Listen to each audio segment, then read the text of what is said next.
नमस्कार।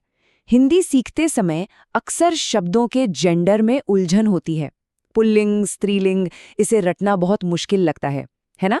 पर घबराने की बिल्कुल जरूरत नहीं है।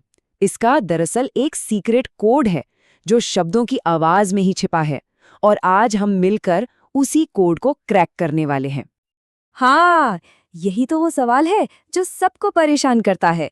कमरा पुल्लिंग है, लेकिन कुर्सी स्त्रीलिंग। आखिर ऐसा क्यों है?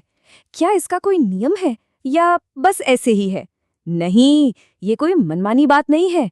इसके पीछे एक बहुत ही सीधा सा लॉजिक काम करता है। और वो लॉजिक, वो सीक्रेट छिपा है शब्द के आखिर में आने वाली आवाज में। जी हाँ, सारा खेल साउंड का है। कुछ रटने की जरूरत नहीं, बस ध्यान से सुनने की जरूरत है। ये कोड आंखों से नहीं, कानों से पकड़ा जाता है। ठीक है, तो चलिए इस कोड को तोड़ना शुरू करते हैं। सबसे पहला और सबसे जरूरी नियम है अ और ई का नियम।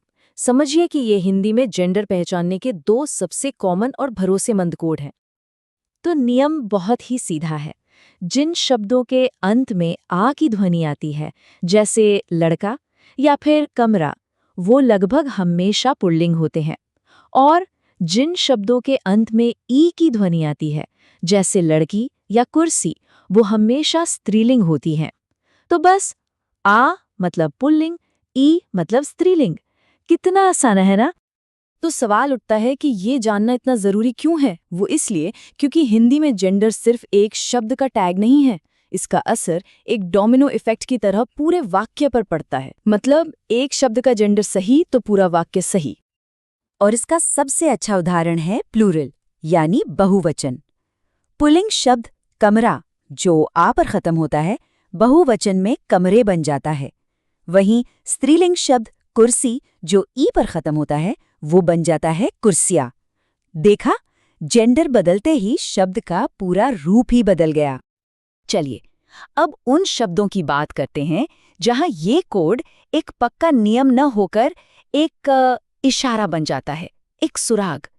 ये वो शब्द हैं जिनके अंत में छोटी ई या छोटे ऊ की ध्वनि आती है।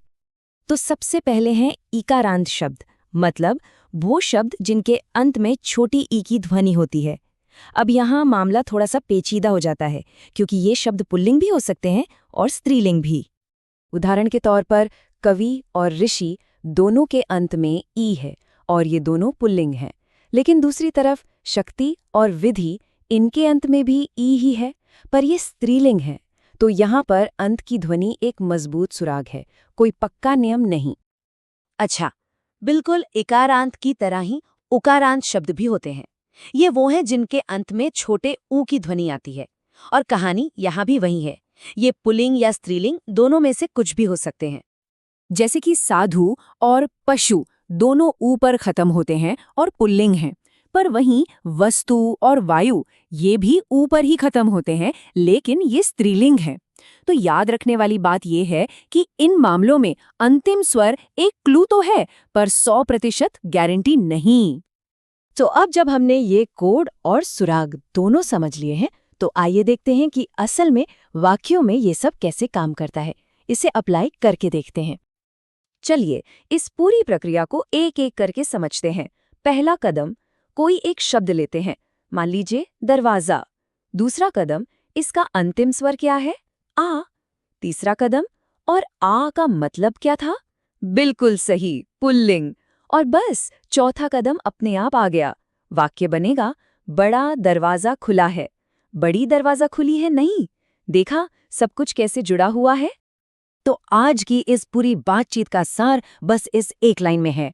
शब्द का अंतिम स्वर उसके लिंग का संकेत है। कभी-कभी ये एक पक्का नियम होता है और कभी-कभी एक मजबूत सुराग, लेकिन ये हमेशा एक बहुत जरूरी संकेत होता है जिस पर ध्यान देना चाहिए। तो अगली बार जब कोई हिंदी गाना सुने या किसी से बात हो रही हो, तो शब्दों के अंत में आने वाली इन ध्वनियों पर थोड़ा गौर कीजिएगा। क्या अब आ, ई और ऊ की आवाजों में छिपे इस जेंडर कोड को पहचानना थोड़ा आसान लगेगा? इसके बारे में सोचिएगा जरूर।